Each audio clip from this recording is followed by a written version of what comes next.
bagi teman-teman yang masih tetap setia untuk mengikuti sosialisasi kerangka penguatan integritas DBTB ini.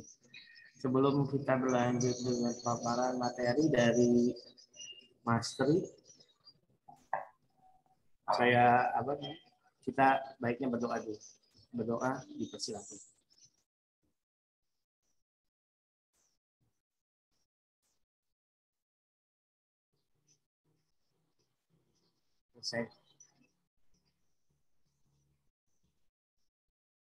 Baik, Pak Tri, silakan langsung saja. Terima kasih Pak Oka. Assalamualaikum warahmatullahi wabarakatuh. Terima kasih Bapak Ibu semua masih setia dengan sosialisasi KPI. Mudah-mudahan dengan semangat 76 Indonesia Merdeka tetap kita laksanakan sampai tuntas besok. Baik, izin share materi.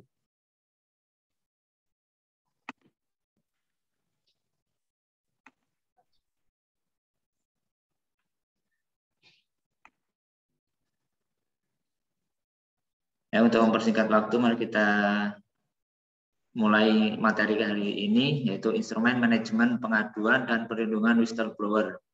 Kemarin waktu PJJ disampaikan oleh Bapak Arief Wibawa, Kakanwil Provinsi Sulawesi Tenggara. Ini ada hal yang baru, mungkin kita belum mengetahui bahwa dalam whistleblower itu ada kewajiban kita untuk memberi perlindungan kepada pelapor atau whistleblower.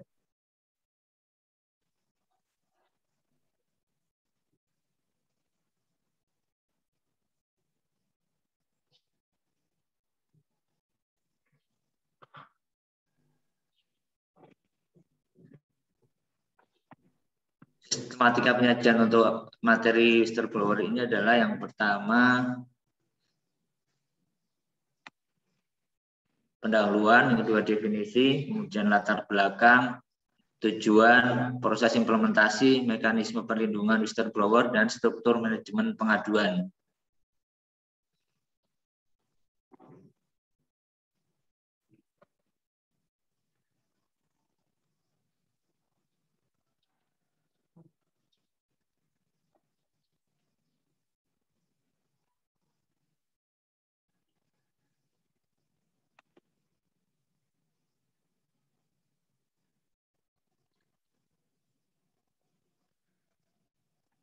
Komitmen dari Ditjen Perbendaharaan adalah dalam hal whistleblower yang pertama menghadirkan layanan terbaik dan berkualitas yang mampu merespon dengan baik terhadap keluhan komplain. Jadi ini layanan yang kita laksanakan untuk stakeholder itu menghadirkan layanan terbaik, berkualitas yang mampu merespon dengan baik terhadap keluhan atau komplain. Jadi, apabila ada komplain dari Satker atau dari stakeholder, kita cepat memberikan respon kepada pelapor sehingga kita untuk berkomitmen dalam hal whistleblower ini. Kemudian yang kedua, membangun sistem manajemen pengaduan yang merespon tepat, cepat, dan dapat dipertanggungjawabkan setiap keputusannya. Jadi seperti hal kemarin, setiap pengaduan itu kita respon, namun respon cepat, tepat, dan itu tetap bisa dipertanggungjawabkan dengan sumber data atau verifikasi yang telah dilaksanakan. Jadi tidak semua pengaduan atau semua keluhan itu kita respon dengan sembarangan. Tetap kita ada proses verifikasi, kemudian juga tahap-tahap dalam hal menentukan tanggapan kepada masyarakat atau kepada stakeholder yang kita layani. Yang ketiga, memberikan jaminan perlindungan kepada pihak yang menyampaikan aduan. Jadi kita harus memberikan perlindungan terhadap orang atau masyarakat yang melakukan pengaduan.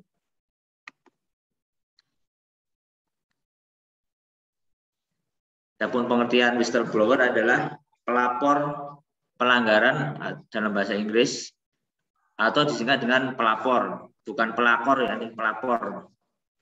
Ini satu kata beda, sangat berbeda ya. Pelapor adalah istilah bagi orang atau pihak yang merupakan pegawai atau mantan pegawai ASN atau PPNPN, pekerja atau anggota dari suatu institusi atau organisasi yang melaporkan suatu tindakan yang dianggap melanggar ketentuan kepada pihak yang berwenang. Jadi ini tidak hanya terbatas dari pegawai internal, tapi juga dilakukan oleh masyarakat umum, baik itu pekerja atau mantan ASN atau PPNPN, jadi bisa melakukan pengaduan. Kemudian whistleblower muncul karena adanya indikasi tindakan korupsi, penyalahgunaan wewenang, pelanggaran kode etik maupun rendahnya kualitas layanan publik yang disediakan oleh institusi penyedia layanan publik telah disadari oleh Ditjen Perbendaharaan sebagai isu penting yang harus ditangani dengan baik. Ini merupakan latar belakang munculnya whistleblower ini. Jadi perlu diwaspadai hal-hal yang bisa menimbulkan adanya pengaduan oleh whistleblower.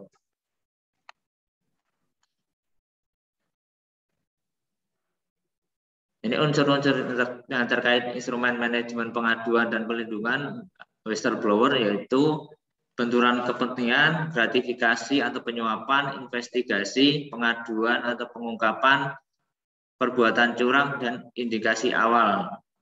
Jadi seperti yang kemarin sudah kita dapatkan materi-materi itu adalah untuk menghindarkan diri dari adanya pengaduan. Jadi seperti adanya benturan kepentingan dan gratifikasi. Kemudian kalau sudah terjadi pelanggaran atau sudah ada pengaduan, maka dilaksanakan investigasi. Kemudian pengungkapan atau pengaduan. Kemudian perbuatan curang atau red flag kemarin ya. Jadi setelah kita pelajari, kita mudah-mudahan memahami bahwa hal-hal yang sudah ada rambu-rambunya itu jangan kita laksanakan untuk menghindarkan diri dari adanya pengaduan.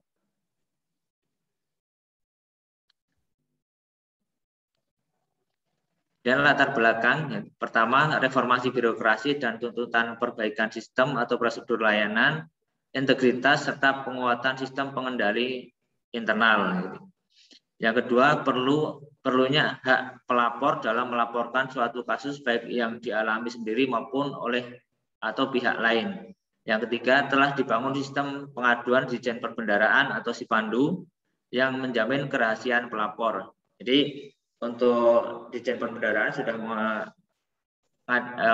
mengembangkan aplikasi pengaduan yaitu Sipandu, itu dikelola oleh Ditjen Perbendaharaan. Namun untuk ada juga whistleblower sistem yang dikelola oleh Ijen. Jadi ada dua aplikasi pengaduan yang di Kementerian Keuangan, khususnya Ditjen Perbendaharaan dan dari Ijen sendiri.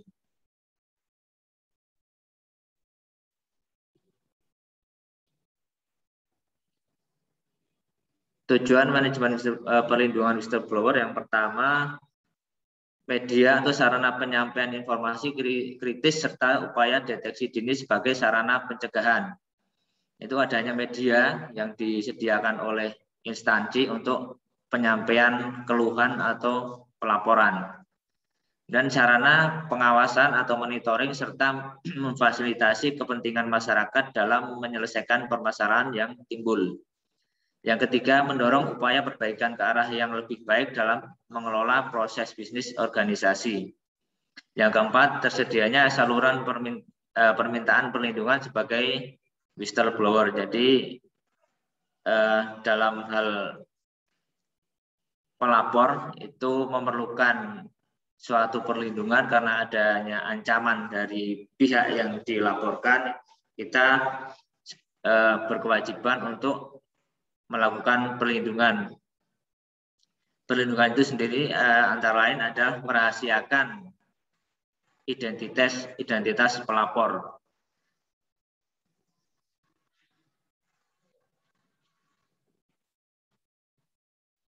Proses implementasi manajemen pengaduan dan perlindungan whistleblower. Yang pertama, ruang lingkup panduan, penanganan aduan dan perlindungan whistleblower. Yang kedua, sistem manajemen pengaduan dan perlindungan.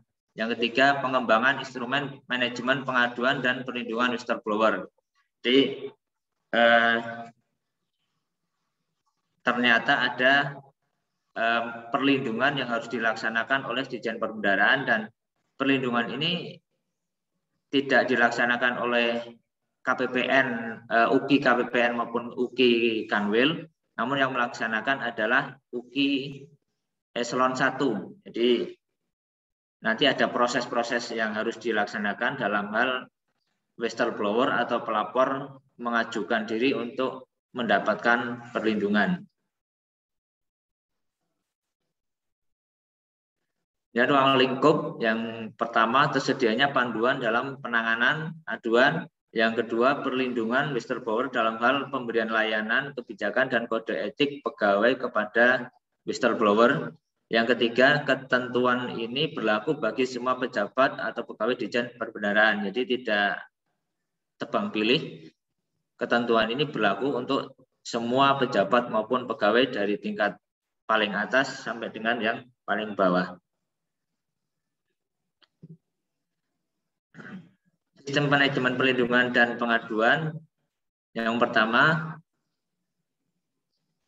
manajemen UKIW dan UKI Eselon 1 dan tim perlindungan di level UKI Eselon 1 ya. Jadi perlindungan itu dilaksanakan oleh unit kepatuhan internal level UKI Eselon 1. Yang kalau di Ditjen Perbendaharaan adalah bagian kepatuhan internal. Kemudian tersedia sarana pengaduan berupa nomor telepon, WhatsApp, SMS, website, email, kotak surat, maupun sarana lain. Ini mungkin yang kita perlu nanti lengkapi. Di kita belum ada kotak pengaduan, mungkin karena darurat. Kalau yang di kantor lama sudah ada, namun di tempat yang baru, yang kantor sementara belum ada. Mungkin nanti kami akan berkoordinasi agar disediakan kotak untuk pengaduan. Jadi walaupun tidak ada satker atau stakeholder yang datang, namun tetap harus ada. Selain itu juga untuk kepentingan nanti dokumentasi dari pembangunan zona integritas. Kemudian nomor telepon sudah disampaikan, namun untuk yang lain nomor WhatsApp, kemudian SMS, website, email, ini sepertinya belum kita sampaikan, atau mungkin dahulu sudah, mungkin nanti akan kami buat sarana pengaduan kepada pihak lain. Kemudian yang ketiga, menjaga kerahasiaan identitas dan informasi pengadu atau pelapor agar tidak terlacak oleh terlapor atau pelaku. Ini salah satu bentuk perlindungan terhadap pelapor. Yang keempat, penetapan norma waktu atas tanggapan, respon, serta verifikasi laporan atau pengaduan maksimal 2 hari kerja sejak aduan diterima. Jadi setelah ada pengaduan dari masyarakat atau dari pegawai, itu maksimal 2 hari harus ada tanggapan dari UKI maupun manajemen. Apakah pengaduan itu akan ditindaklanjuti atau pengaduan itu hanya sampah atau tidak terbukti. Jadi harus ada respon, baik itu pengaduan akan ditindaklanjuti maupun akan tidak ditindaklanjuti atau merupakan data sampah, jadi tidak perlu ditindaklanjuti. Yang kelima, tersedia monitoring tindak lanjut dan fitur permohonan pelindungan pelapor atas laporan atau ditindaklanjuti diberikan nomor register agenda pengaduan. Jadi ada form-form tertentu untuk memonitor apakah pengaduan yang sudah masuk sudah ditindaklanjuti atau diproses. Jadi tetap ada monitoring agar tidak ada pengaduan yang terlewatkan.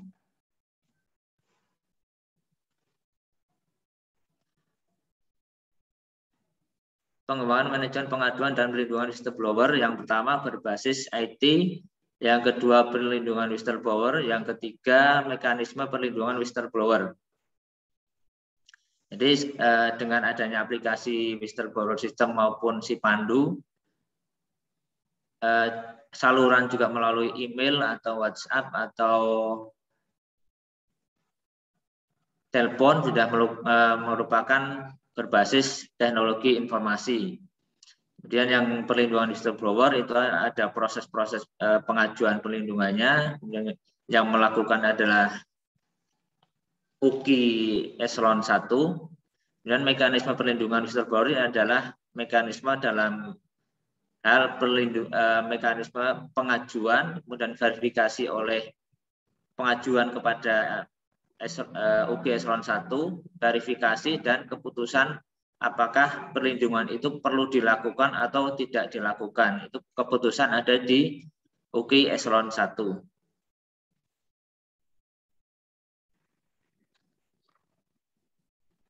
Manajemen pengaduan berbasis IT yang tadi sudah saya sampaikan, dikembangkan aplikasi Sipandu, di mana pengaduan segera ditangani setelah disampaikan. Yang kedua didasarkan pada data valid dan lengkap. Ini jadi data pelapor itu di Sipandu harus lengkap. Baik siap identitas pelapor, kemudian kejadiannya kapan, di mana, pelanggarannya apa, itu harus lengkap. Kemudian setiap pengaduan yang masuk dipilah-pilah dan diberikan kategori dan skala prioritas aduan. Jadi seperti tadi, harus dipilah-pilah terlebih dahulu. Apakah permisi Pak Tri. Siap. Mumpung lagi ingat, ada tadi itu perlindungan saksi ya, perlindungan saksi atau pelapor. Itu apakah sama dengan ketentuan hukum yang secara umum ini atau ada ketentuan lain yang dilakukan secara internal oleh JPB? Makasih. Nanti ada Pak. Jadi ini nanti perlindungan yang ada yang ditangani oleh Ditjen Perbendaharaan internal, namun apabila perlu dilakukan, apabila sudah mengancam jiwa atau ancaman yang lebih tinggi dan tidak mampu ditangani oleh Ditjen Perbendaharaan, akan bekerja sama dengan instansi yang melakukan perlindungan saksi atau perlindungan pengaduan. Sepertinya LPS ya, Lembaga Perlindungan Saksi. Kasih. Ya, itu mungkin ya nanti ya. Terima kasih Pak Haris. Jadi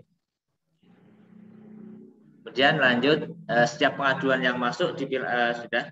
Kemudian yang 4, respon harus jelas dan informatif. Jadi respon yang diberikan kepada pengadu itu harus jelas dan informatif. Jadi ada kronologis, kemudian ada analisa, kemudian didukung data-data. Yang kelima, ada mekanisme untuk memberikan umpan balik atau feedback atas respon aduan yang diterimanya pengadu.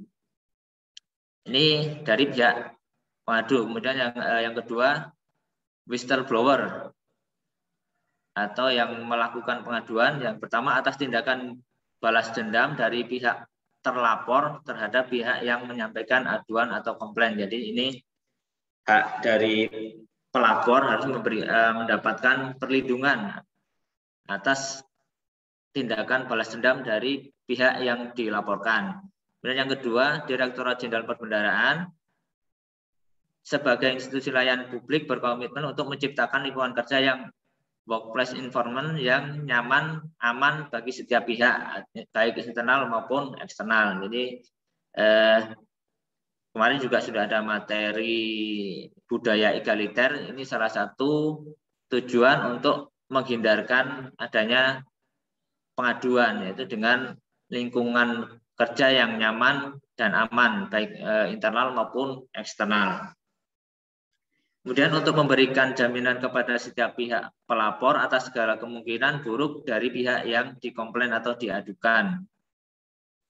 Yang keempat, diperlukan komitmen dari pimpinan serta tata kelola dan prosedur yang jelas dalam implementasinya. Jadi baik layanan kepada stakeholder maupun layanan pengaduan harus jelas dan implementasinya itu tidak tebang pilih ya, jadi tetap berlaku untuk semuanya.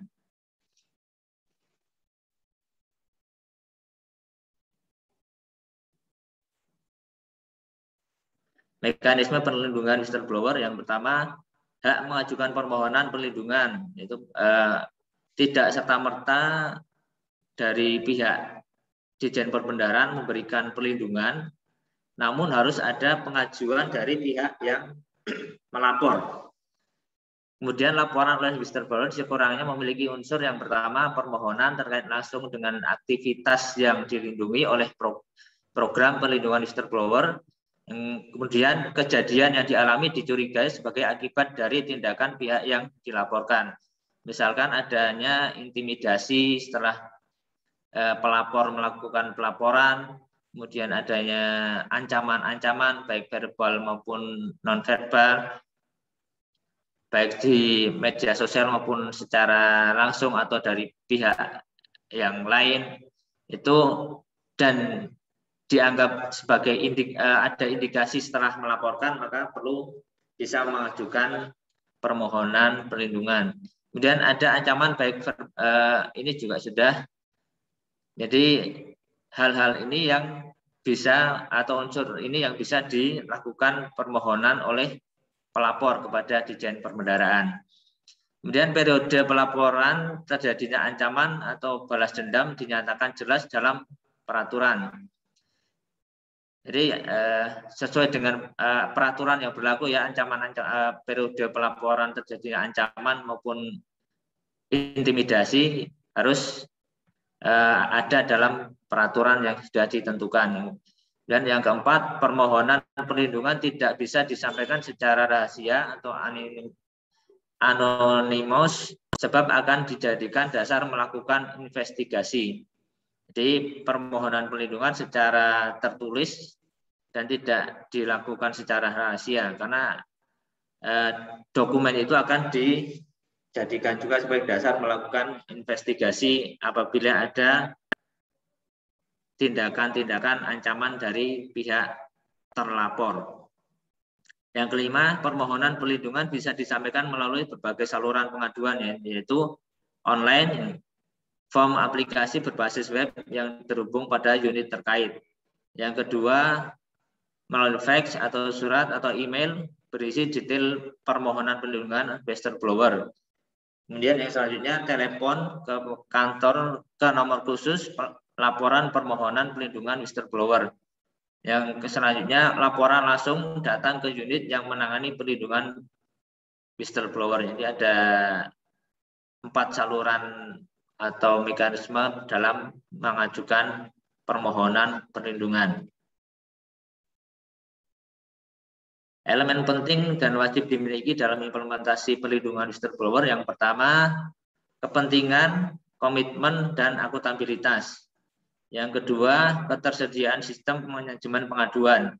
Yang ketiga, ada sistem unit khusus bertanggung jawab merespon laporan atas ancaman terhadap whistleblower. Yang keempat, sosialisasi kebijakan perlindungan whistleblower secara masif. Yang kelima, monitoring implementasi manajemen pengaduan.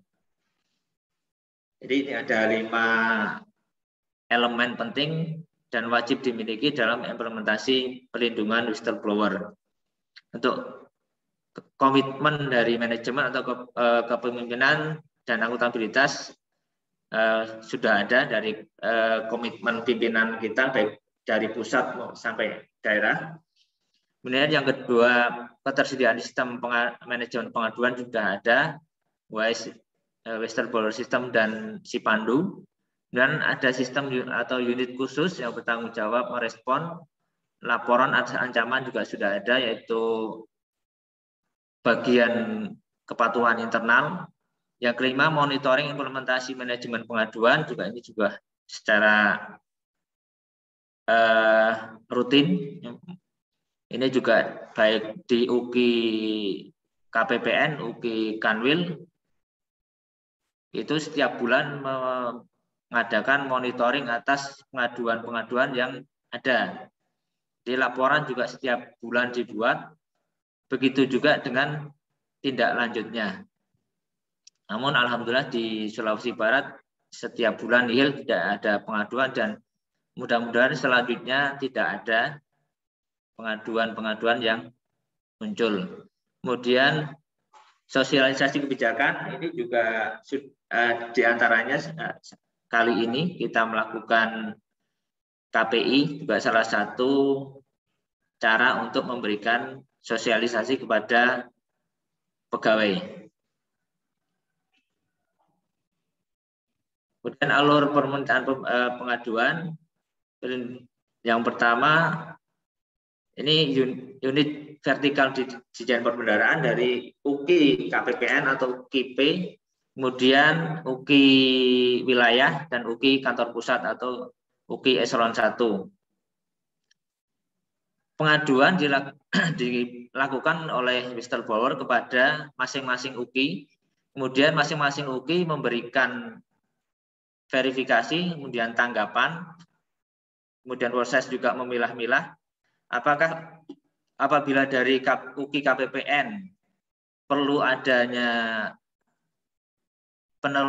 penerusan kepada UKI wilayah, maka akan dilakukan tindak lanjut meneruskan pengaduan tersebut kepada UKI wilayah.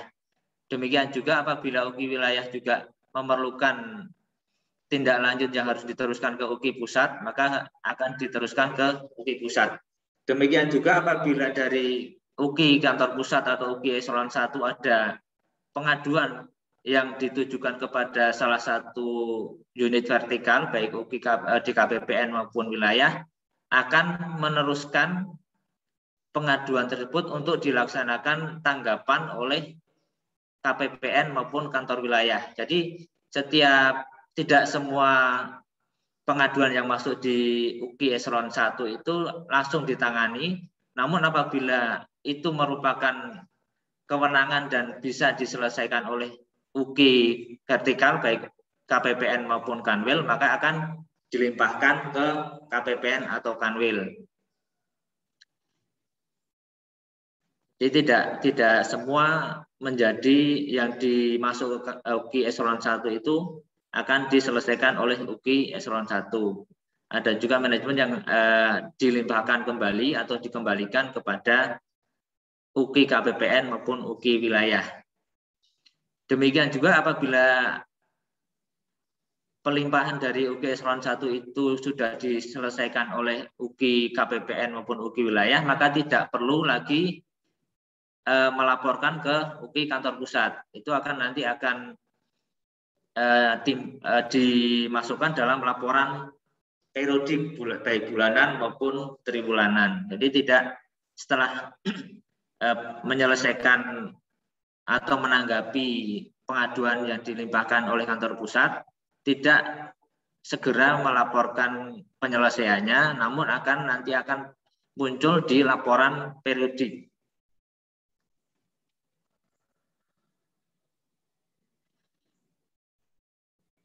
Mekanisme pengaduan pelanggaran, yang pertama, organisasi menyediakan media pengaduan seperti tadi, aplikasi Sipandu, kemudian berbagai macam sarana, email, telepon, faksimil, grup WA, dan lain-lain.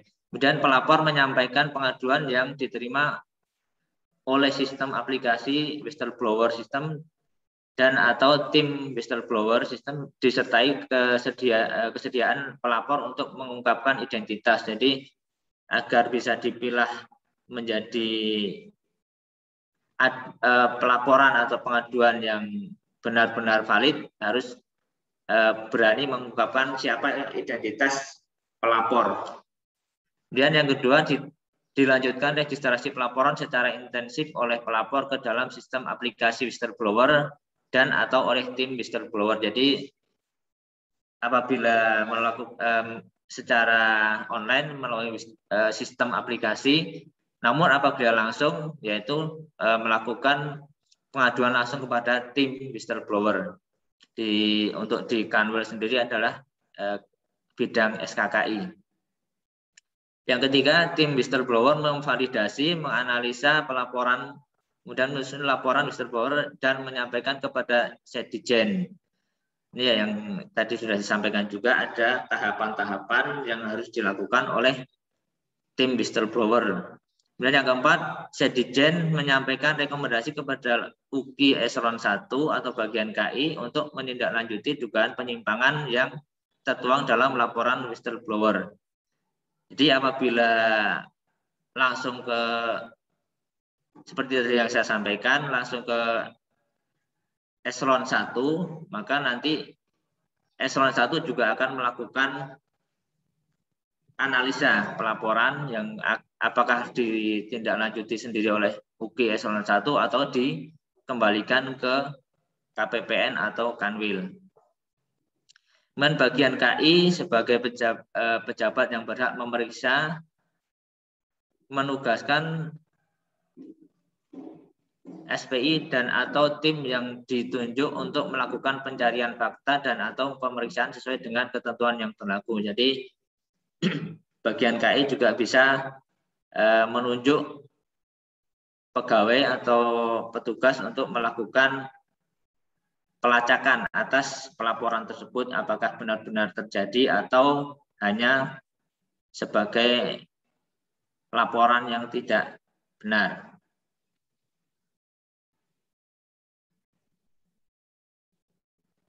Penanganan pengaduan.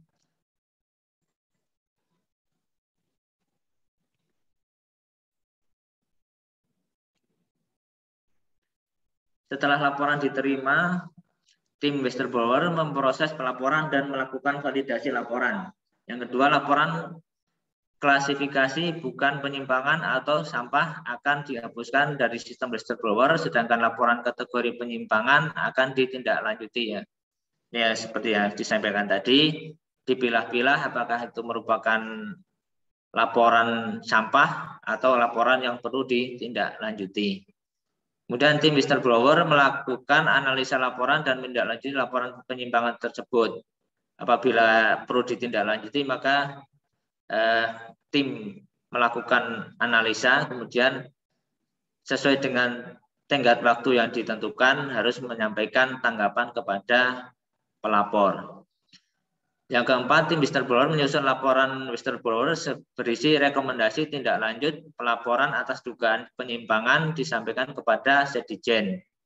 Ini untuk kantor pusat ya. Kalau untuk Kanwil itu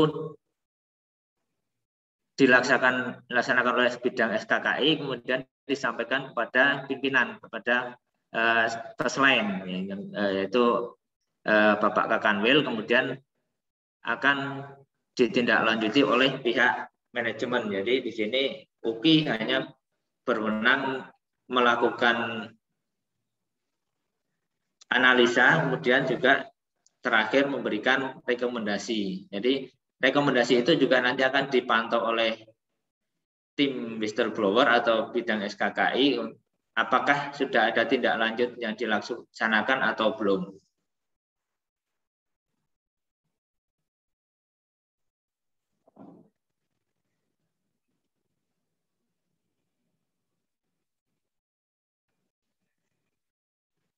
Ya, yang mengelola pengaduan, yang pertama tim whistleblower diusulkan oleh bagian KI atau Eselon 1 dan ditetapkan oleh Sedijen. Ini untuk Kanwil sudah ditentukan atau sudah ditentukan tetapkan SK oleh Kepala Kanwil. Kemudian yang kedua, unsur dari tim whistleblower terdiri dari 3 fungsi utama, yaitu tim administrasi whistleblower. Yang kedua, tim validasi whistleblower, selanjutnya melakukan pemilahan pelaporan sampah, pelaporan yang bermanfaat namun tidak termasuk dalam kategori pelaporan whistleblower. Yang ketiga, pelaporan dugaan penyimpangan yang memenuhi persyaratan dalam kategori pelaporan whistleblower yang layak ditindaklanjuti. Jadi ada 3 kategori telaah dari pengaduan, yaitu pelaporan sampah yang itu dihapus dari sistem, kemudian pelaporan yang bermanfaat namun tidak termasuk dalam kategori pelaporan. Yang ketiga, pelaporan dugaan yang perlu tindak lanjut. Selanjutnya, tim analisa whistleblower menganalisa meliputi unsur yang pertama, klasifikasi pelaporan, B, kecukupan bukti atau indikasi awal, C, analisis perkiraan dampak risiko, D, evaluasi prioritas, E, penyusunan laporan whistleblower. Jadi ini tim tugas dan kewenangan dari tim whistleblower.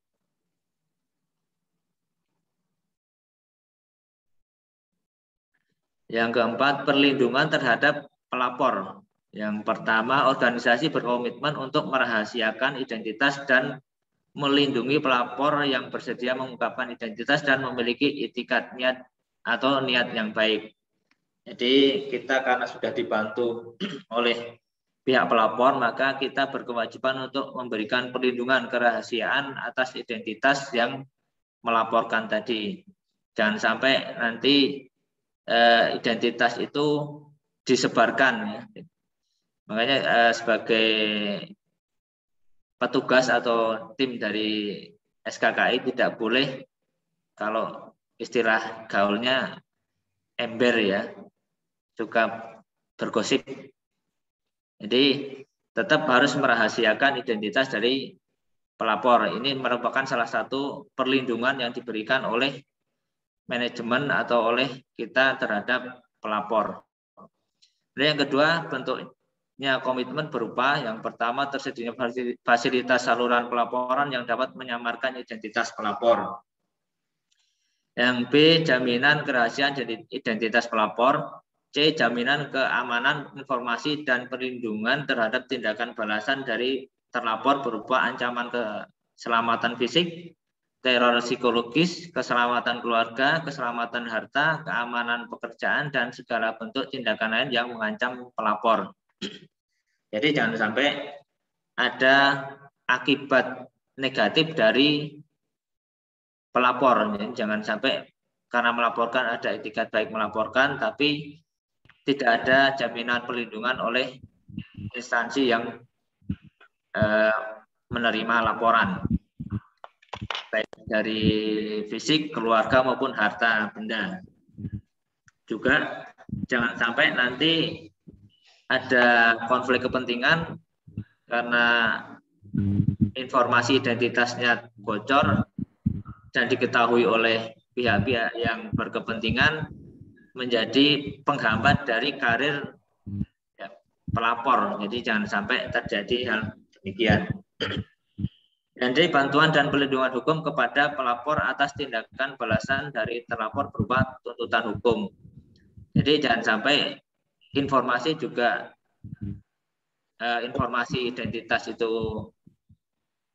bocor, akhirnya ada tuntutan balik dari pelapor, tuntutan umum, tuntutan balik dari terlapor.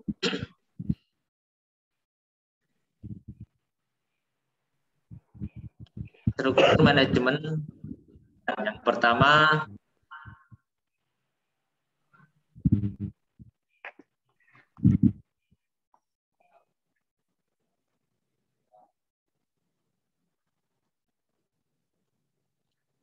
peran dan tanggung jawab dan kewenangan first line dan second line terhadap terkait implementasi manajemen pengaduan.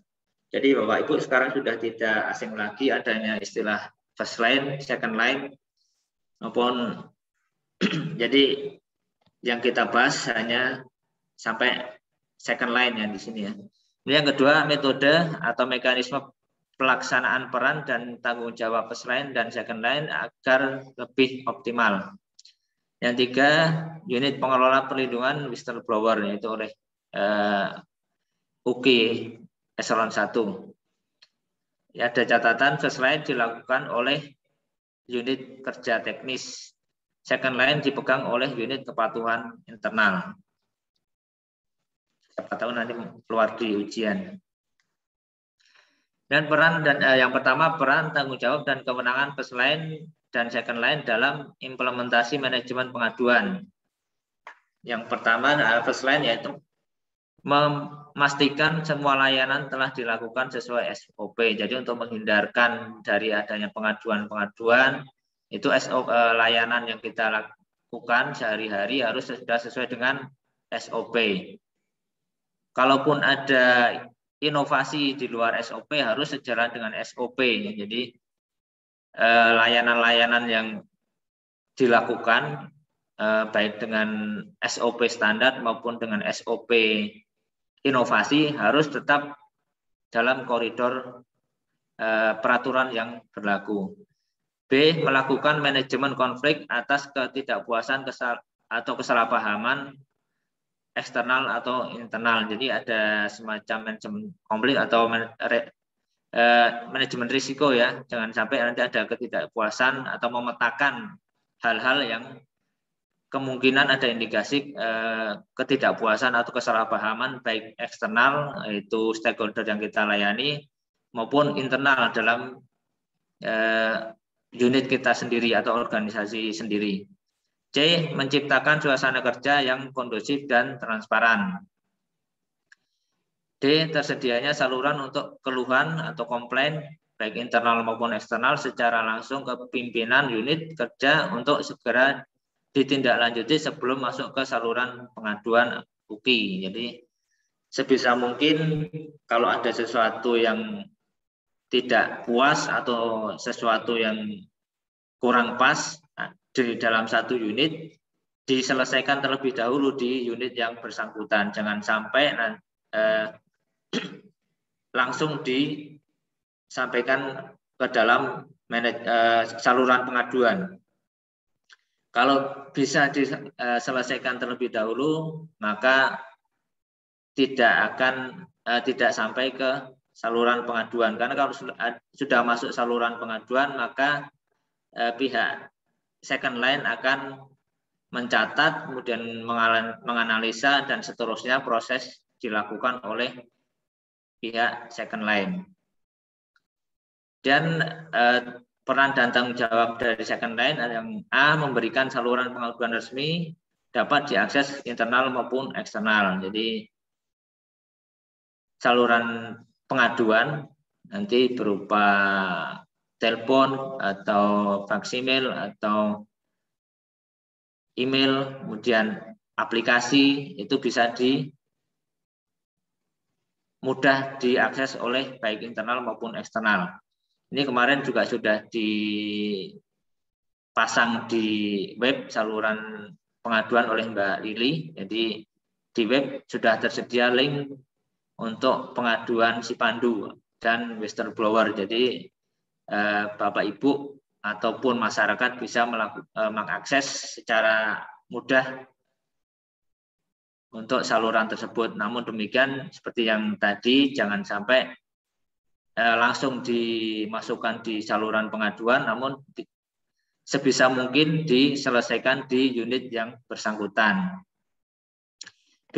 Menampung semua pengaduan whistleblower secara media yang sudah disediakan, sesuai media yang disediakan. Jadi dari pihak UKI juga menampung semua pengaduan, kemudian dipilah-pilah dan diproses seperti yang sudah disampaikan tadi.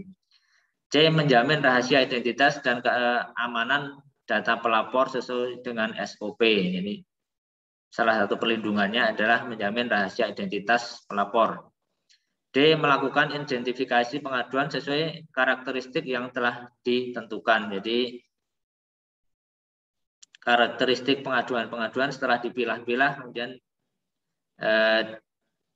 dikategorikan sesuai dengan kategori 3 kategori tadi ya, sampah atau saran yang baik tapi tidak masuk kategori pengaduan, dan pengaduan yang perlu ditindaklanjuti.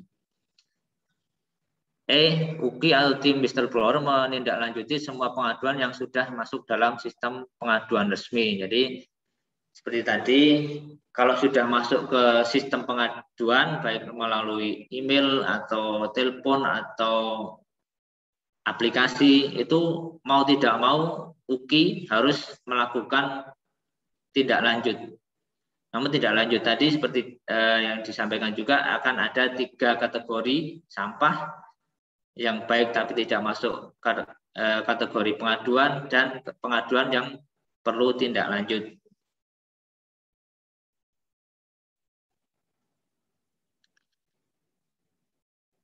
Dan metode atau mekanisme pelaksanaan peran dan tanggung jawab first line dan second line agar lebih optimal. Yang pertama oleh first line atau manajemen yaitu menjalankan layanan sesuai dengan SOP yang berlaku. Yang B, menerapkan prinsip service excellence kepada semua stakeholder. Jadi tidak ada pilih kasih atau tindakan tidak adil dalam melayani stakeholder. C, mengantisipasi terjadinya konflik dan ketidakpuasan baik internal maupun eksternal. Jadi apabila kita sudah melayani dengan SOP yang benar, kemudian kita menerapkan prinsip service excellence kepada semua stakeholder, diharapkan tidak akan terjadi konflik maupun ketidakpuasan baik secara internal maupun eksternal. Kemudian menyelesaikan konflik internal atau eksternal dengan tuntas. Jadi apabila ada konflik harus diselesaikan dengan tuntas, tidak ada akses dari ke belakangnya di kemudian hari. Jadi sudah selesai, maka tidak akan ada masalah lagi untuk konflik yang sudah terselesaikan. Kemudian second line, A, menerima limpahan sesuai klaster yang ditangani dan menindaklanjuti sesuai dengan kewenangannya. Jadi apabila sudah masuk ke ranah KI atau sudah masuk ke sistem pengaduan atau dapat limpahan dari kantor pusat atau dari Kanwil, maka UKI harus melaksanakan tindak lanjut. Dan tindak lanjut tadi seperti yang sudah ada proses klasifikasi atau pemilahan. Kemudian menjamin kerahasiaan identitas pelapor dengan membuat SOP yang jelas. Di SOP untuk pengaduan harus jelas bahwa tidak boleh membocorkan atau memberikan informasi kepada pihak lain atas identitas pelapor.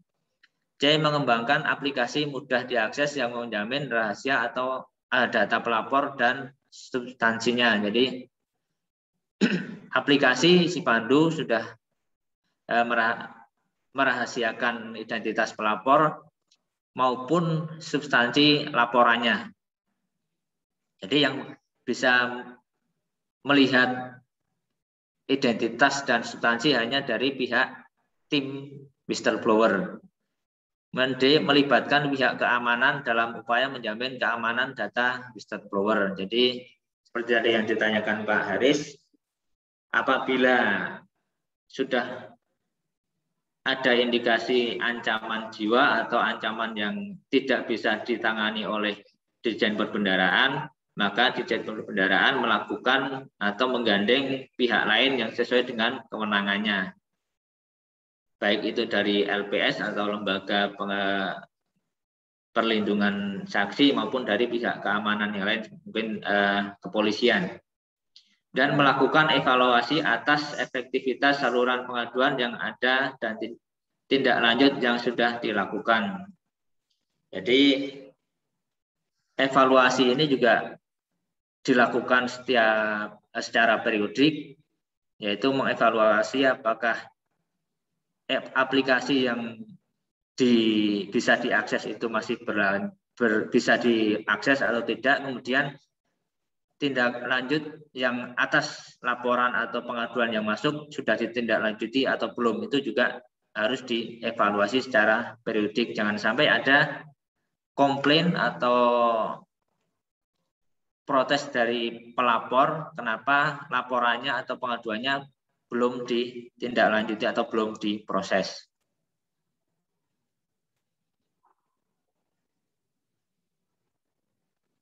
Dan pelindungan whistleblower yang pertama dijalankan oleh second line atau pada UKI eselon 1. Jadi ditegaskan lagi bahwa perlindungan itu dilaksanakan atau menjadi kewenangan dari UKI eselon 1.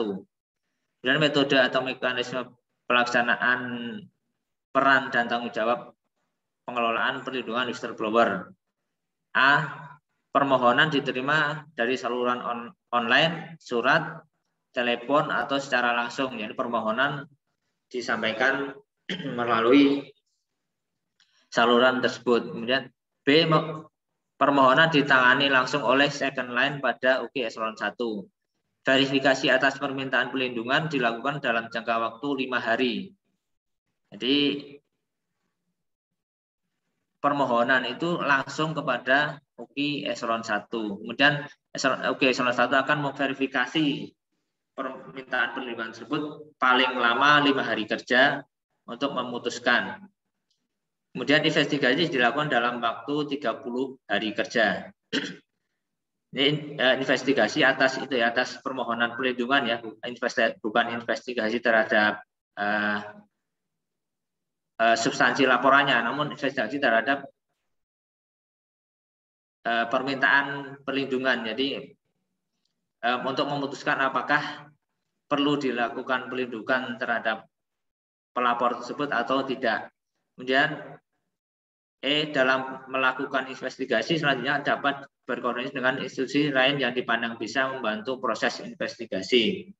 Jadi karena mungkin keterbatasan dari tim UKI eselon 1 bisa menggandeng pihak atau institusi lain. F. Menyampaikan hasil investigasi berupa rekomendasi tindak lanjut atas kepada internal maupun eksternal.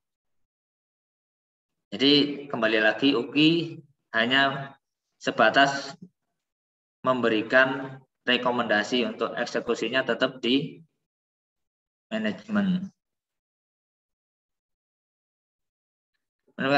Perlindungan whistleblower yang pertama,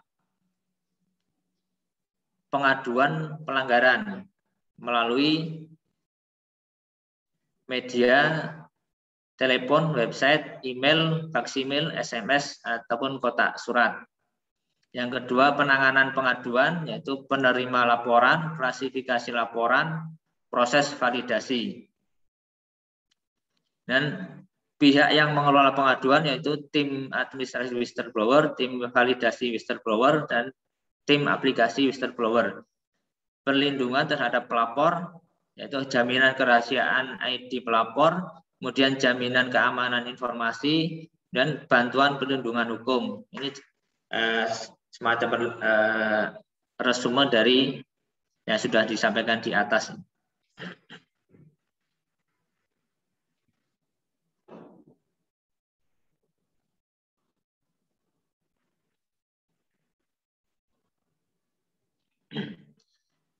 Mekanisme pemberian perlindungan ada 4 mekanisme. Yang pertama yaitu whistleblower mengajukan permohonan secara tertulis kepada UKI eselon 1. Jadi seperti yang saya sampaikan tadi ya, langsung kepada UKI eselon 1 secara tertulis.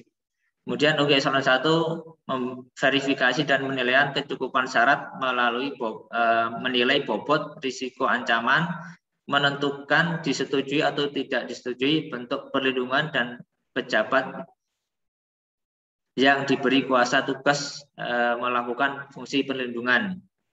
Jadi UKI eselon 1 memverifikasi permohonan yang diajukan oleh whistleblower apakah disetujui atau tidak, kemudian bentuk perlindungannya seperti apa, dan pejabat siapa yang diberi kuasa untuk melakukan fungsi perlindungan terhadap whistleblower tersebut. Dan Ditjen Perbendaharaan memberikan keputusan pemberian perlindungan dan bantuan, kemudian konsekuensi biaya dibebankan kepada DIPA kantor pusat. Jadi segala biaya yang timbul atas perlindungan kepada whistleblower menjadi tanggungan atau DIPA kantor pusat. Jadi setelah UKI eselon 1 melakukan investigasi, kemudian memberikan rekomendasi kepada Ditjen Perbendaharaan, maka diputuskan pemberian bantuan perlindungan tersebut. Jadi di sini kembali lagi UKI hanya sampai kewenangannya hanya sampai memberikan rekomendasi. Keputusan perlindungan ditetapkan oleh Ditjen Perbendaharaan atau first line. Kemudian whistleblower menandatangani pernyataan kesediaan mengikuti syarat dan ketentuan perlindungan pelapor atau whistleblower. Jadi sejak itu pemberian perlindungan kepada pelapor dan keluarganya menjadi efektif. Itu ya. Perlindungan itu akan diberikan kepada whistleblower dengan syarat ketentuan yang berlaku. Jadi tidak sembarangan whistleblower menerima, setelah menerima perlindungan berlaku seenaknya sendiri. Jadi tetap ada batasan-batasan. Ya, karena waktu sudah 5 menit lagi.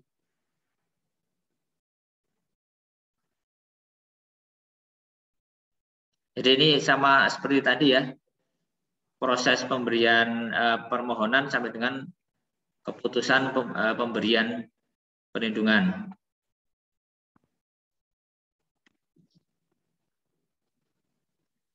Kemudian ini juga ada reward dan punishment atas pelapor. Jadi apabila pelapor itu memberikan pelaporan yang terbukti dapat mencegah dan atau mengurangi terjadinya penyimpangan yang merugikan organisasi, diatur lebih lanjut dalam keputusan Ditjen Perbendaharaan.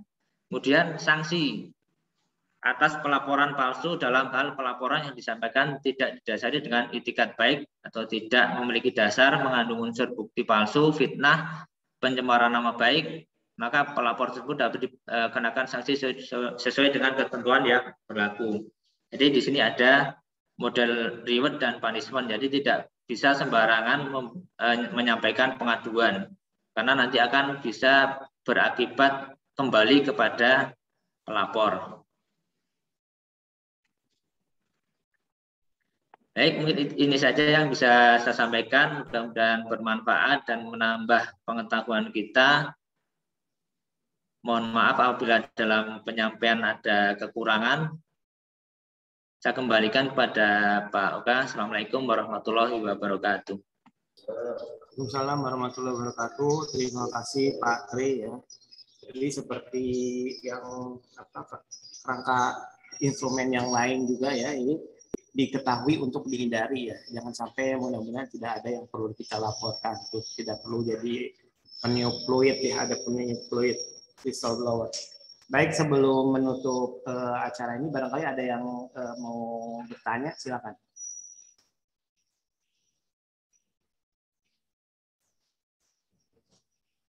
Pak Budi mungkin mau melaporkan siapa Pak Budi? Saya mungkin Pak. Siap Pak Ardi, silakan. Izin bertanya, kan tadi ada yang tahapan yang perlindungan pelapor Pak ya. Itu ada berapa tahapan Pak ya? Kalau nggak salah kan di slide ini tuh ada 4 ya. Betul, ada 4 Mas Ardi. Gimana Pak? Ada 4 ya. Maaf Pak, ini kan soalnya ini sudah saya kerjakan Pak ya. Di soalnya itu nggak ada Pak, pilihannya 4. Adanya 5, 6, 7, 8.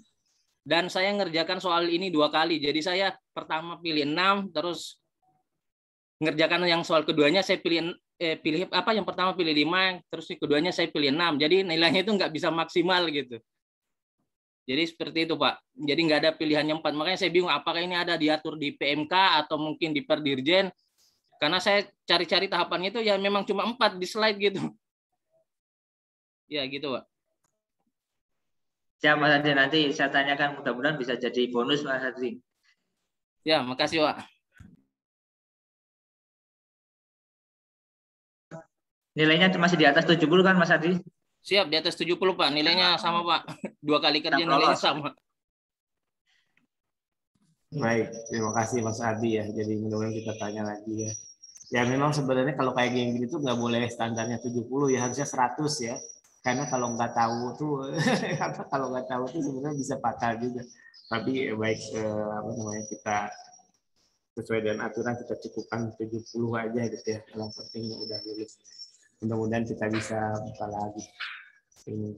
Ada lagi pertanyaan? Mas Arif barangkali yang merasa terancam jiwanya, Mas Arif? Tidak ya? Saya Pak. Silakan. Silakan Pak Haris. Ya izin Pak. Begini Pak, whistleblower itu adalah suatu tindakan atau suatu sikap yang sangat mulia menurut saya secara pribadi Pak. Kenapa? Karena salah satu tuntutan integritas dan profesionalisme kita adalah berani menyampaikan sesuatu yang berguna bagi organisasi, bagi pemerintah, dan selaku ASN dituntut seperti itu. Cuman tentu begini Pak, unsur keberanian dalam penyampaian informasi terkait penyimpangan itu relatif. Saya katakan kenapa? Karena ada semacam satu ganjalan nurani atau ajarlah daripada saya nanti jadi repot, ya tidak usah saya laporkan, itu satu.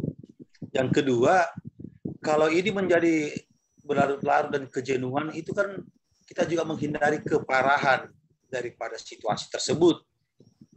Sehingga secara nurani kita dituntut untuk itu. Nah, di sini terjadi perang batin. Nah, kalau hal seperti ini, Pak, kondisi seperti ini, karena ini sifatnya individual, bagaimana sikap kita sebenarnya? Satu. Yang kedua, tentang perlindungan saksi atau pelapor atau whistleblower ini tadi, ada terakhir dari penjelasannya Pak Sri tadi itu, ada kayak ekstrim gitu loh, melibatkan pihak lain, dalam hal ini pihak keamanan atau polisi, untuk memberikan perlindungan secara hukum. Nah, dengan demikian, dengan tindakan itu kan akan muncul ketahuan dari misalnya pihak keluarga yang terlapor, ketahuan, akhirnya ketahuan juga deh kalau yang bersangkutan itu seperti itu. Karena misalnya kalau itu sudah terjadi seperti itu kan berarti sudah kelihatan, padahal tadi ada unsur kerahasiaan di dalam penyampaian pelaporan itu. Jadi itu berkali Pak, 2 pertanyaan saya, masih banyak. Baik, gimana Mas Ri, mau dijawab Pak? Siap Pak. Mohon nanti mudah-mudahan bisa menjawab ya. Yang pertama, karena mungkin tidak mau repot Pak Haris ya, perbuatan mulia ataupun tidak mau repot ya, atau ada rasa ewok-pokewok. Ini mungkin perlu dilakukan, mengingatkan terlebih dahulu Pak, atau menyampaikan kepada yang bersangkutan atau atasan langsungnya. Jadi jangan langsung memberikan pengaduan ke institusi resmi atau saluran resmi, namun bisa dilakukan penyelesaian di unit yang bersangkutan. Jadi seperti tadi juga sebisa mungkin diselesaikan terlebih dahulu, baik dengan yang bersangkutan maupun mengingatkan. Kalau memang sudah tidak bisa diingatkan, lapor kepada atasan langsungnya. Jadi nanti atasan langsungnya yang akan menindaklanjuti. Tapi kalau memang tidak bisa, ya mau bagaimana lagi, harus masuk ke sistem pengaduan. Kemudian yang kedua, untuk perlindungan saksi yang melibatkan pihak keamanan, itu memang secara tidak langsung dia sudah diketahui oleh terlapor. Jadi makanya ada ancaman. Namun demikian juga secara rahasia pihak dari UI atau tim yang memberikan perlindungan itu tidak disiarkan secara umum. Jadi permintaan perlindungan itu juga secara diam-diam, secara institusi. Jadi pihak yang lain selain yang berkepentingan tidak mengetahui. Jadi karena timbul ancaman yang sudah ekstrim tadi yang disampaikan Pak Haris, mungkin mengancam jiwa atau keluarga atau harta, itu dan sudah tidak dapat ditangani oleh tim pelindungan whistleblower, maka menggandeng pihak lain yang mempunyai kewenangan. Jadi pihak lain itu juga mempunyai kewenangan, juga tentu saja kerahasiaannya juga tetap terjaga. Jadi yang mengetahui hanya pihak-pihak yang berkepentingan saja. Begitu mungkin Pak Haris. Jadi memang mengikutkan pihak lain yang berwenang itu juga karena sudah tidak bisa lagi menangani atau memberikan perlindungan kepada whistleblower. Demikian, mungkin ada tambahan Pak. Oke. Baik, terima kasih Pak Tri. Jadi Pak Haris sebenarnya ya ini sama lah seperti yang kayaknya bosan kalau teman-teman, mudah-mudahan nggak bosan ya. Saya bilang bahwa ini tuh kan diketahui untuk dihindari. Jadi ini sebenarnya dua hal ya, yang sasaran kenapa ada sosialisasi tentang whistleblower itu. Pertama, bahwa sebenarnya kalau kita berbuat jahat itu pasti akan ada orang yang bisa melaporkannya. Dan orang yang bisa melaporkan itu akan dilindungi gitu. Jadi dilindungi kerahasiaan dan dilindungi keamanannya. Jadi pertama itu kerahasiaannya dulu Pak Haris. Tapi ketika nanti kan ada ya sama lah kalau kita misalnya di dalam hal berbuat jahat kejahatan ya di dalam pengadilan saksi itu kan lama kelamaan itu ketahuan gitu. Tapi pas awal-awal pasti harus perlu perlindungan. Jadi ketika itu jadi udah menjadi suatu keputusan gitu misalnya bahwa ini ada bersalah atau udah menjadi kasus gitu itu pasti saksi itu kebuka gitu. Makanya di situ perlindungannya pun lebih terbuka juga, lebih terbuka dalam artian tidak rahasia lagi gitu. Jadi mudah-mudahan sih ya ini tidak terjadi. Jadi kita ada kalau misalnya siapapun dari kita harus mikir-mikir untuk berbuat jahat karena siapa tahu nanti ada whistleblower di antara kita gitu. Dan sebaliknya untuk whistleblower juga jangan takut sebenarnya gitu karena apalagi kalau memang itu untuk kebaikan gitu, untuk mencegah kerusakan yang lebih parah lagi. Lakukan saja karena apa? Karena tadi ada perlindungannya. Jadi whistleblower juga jangan sampai asal lapor kan tadi juga ada dikatakan sanksinya ya kalau ternyata itu adalah kayak laporan palsu tidak terbukti. Jadi pastikan bahwa ketika kita mempunyai suatu kecurigaan atau kasus ada bukti-bukti yang kuat untuk mendukungnya sehingga tidak akan berimbas balik kepada kita gitu. Jadi dan mudah-mudahan nih sebenarnya dengan hal ini sekali lagi bahwa ini tuh tidak akan terjadi di antara kita saling melapor karena di dalam kenyataannya kita sudah pernah beberapa kali mendengar beberapa ini ya kasus-kasus kayak gini tuh menghabiskan waktu tapi kadang-kadang hasilnya itu tidak sesuai dengan yang diinginkan gitu kayak karena memang bukan berarti hukumnya tumpul juga sih tapi lebih kepada berbagai aspek yang dilihatnya gitu. Jadi menurut kita misalnya sudah bersalah gitu tapi ketika digali lagi ternyata tidak seperti yang dilaporkan seperti itu. Jadi memang kita harus hati-hati tapi ketika memang kita punya cukup bukti kita harus punya keberanian untuk melaporkannya.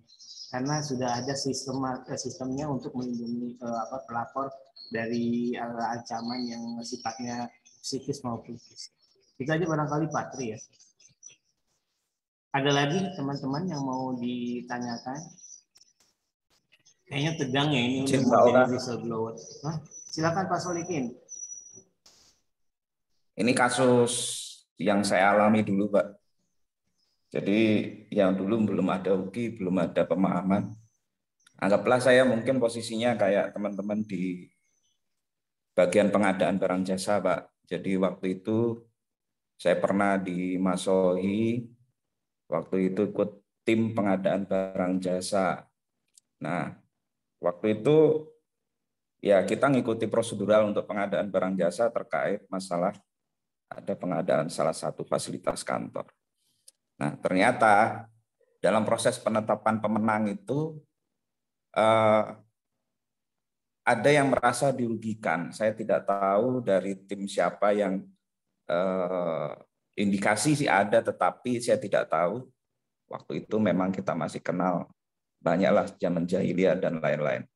Nah, waktu itu saya sampai di tengah jalan itu saya diancam dibunuh orang. Jadi saya benar-benar keselamatan jiwa saya terancam. Ya antara kita berkelahi atau enggak, pokoknya itulah. Nah, dalam kondisi-kondisi kita jadi korban seperti itu, Pak. Kalau ini kan kasusnya melaporkan, mengadu. Nah, otomatis kan kita minta perlindungan, Pak. Kita ya mungkin saat itu hanya dengan kepala kantor atau siapa. Tetapi kalau sudah intimidasi berlebihan, nah apakah peran UKI itu dalam proses perlindungan kepada pegawai secara pribadi ya Pak ya?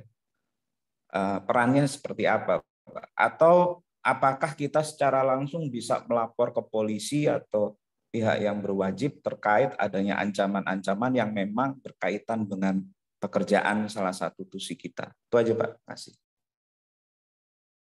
Baik Pak Tri, silakan bisa dijawab atau gimana? Ini maaf Pak, sorry Gin, ini posisinya sebagai pelapor atau sebagai pegawai yang dilaporkan Pak? Sebenarnya lebih ke korban ya Pak Solikin ya. Korban Pak. Jadi Dan ini kondisinya kita mau mengklaster kita sebagai melapor tapi suspeknya orang luar gitu loh Pak. ya. Tapi terkait masalah pekerjaan, katakan pengadaan barang jasa gitu loh Pak. Ya. Baik, nanti mungkin Pak Tri bisa koreksi atau tambahkan ya. Kalau menurut saya ini kan sebenarnya kalau UKI itu Pak Solikin sebenarnya lebih ke internal ya. Ke internal. Jadi artinya kayak misalnya memang terkait dengan pekerjaan, justru kalau misalnya yang melaporkan itu whistleblower-nya itu bukan mengancam, tapi kan lebih ke misalnya melihat misalnya Pak Solikin ada apa namanya, ada dilihat diduga ada penyimpangan, kemudian dia laporkan. Nah ini posisi yang whistleblower yang kita bicarakan. Tapi kalau dalam kasus Pak Solikin itu justru orang luar kan ya. Orang luar merasa dirugikan dan akhirnya mengancam ke Pak Solikin gitu kan, seperti itu ya. Siap, ya Pak. Ya. Gitu. Jadi sebenarnya mereka itu tidak memenuhi prosedur kan, harusnya kan kayak semacam ada apa namanya sanggahan gitu ya, ketidakpuasan gitu. Harusnya secara resmi gitu, mereka itu tahapannya harusnya seperti itu. Harusnya. Jadi kalau memang dia melakukan itu kan berarti main hakim sendiri.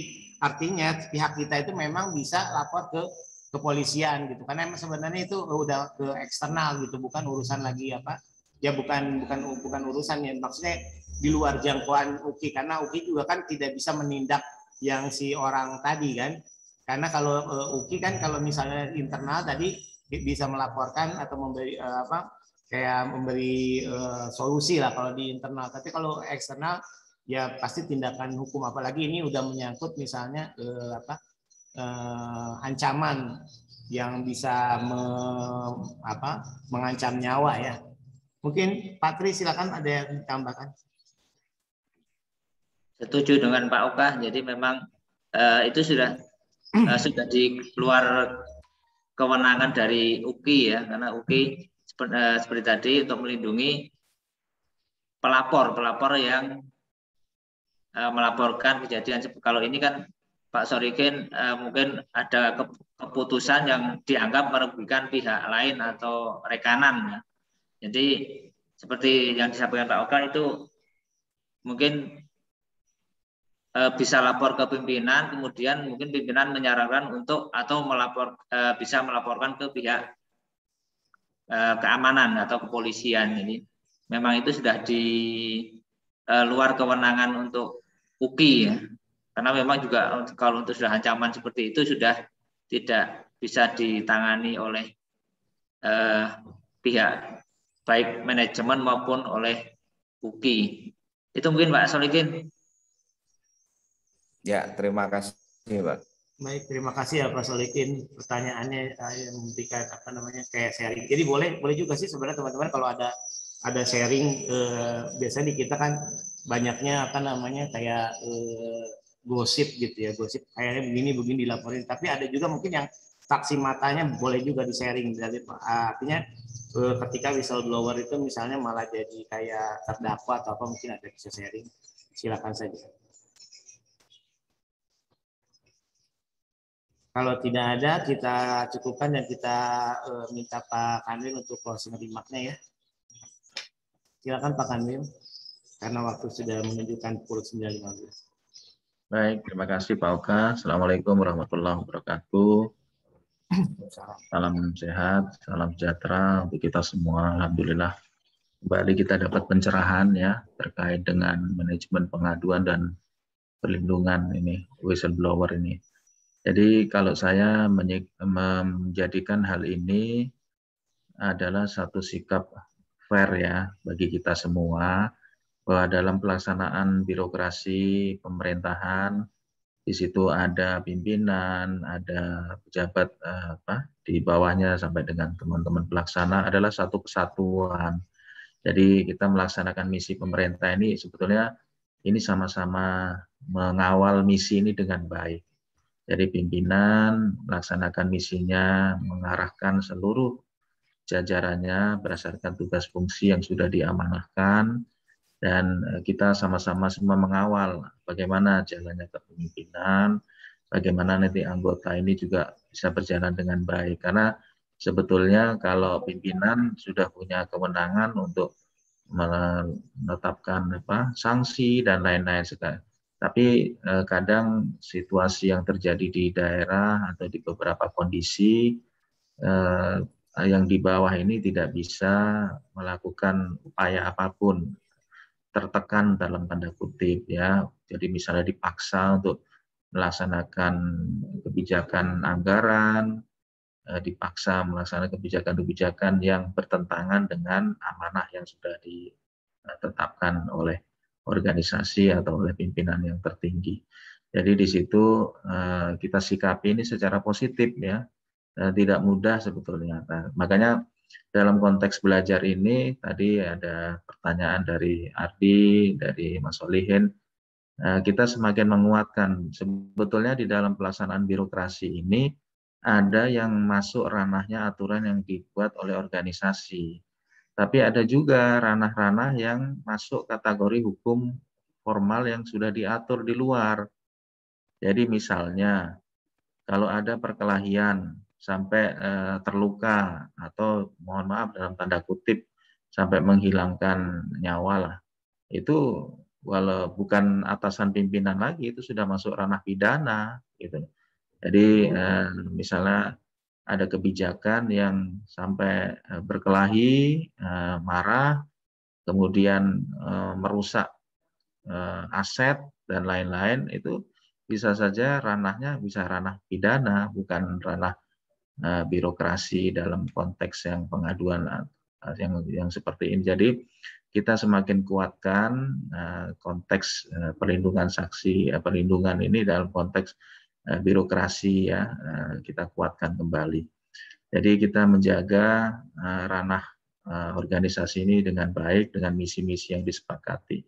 Saya setuju tadi Pak Tri disampaikan, biasanya kan kita selalu ingat pepatah ya, di mana tanah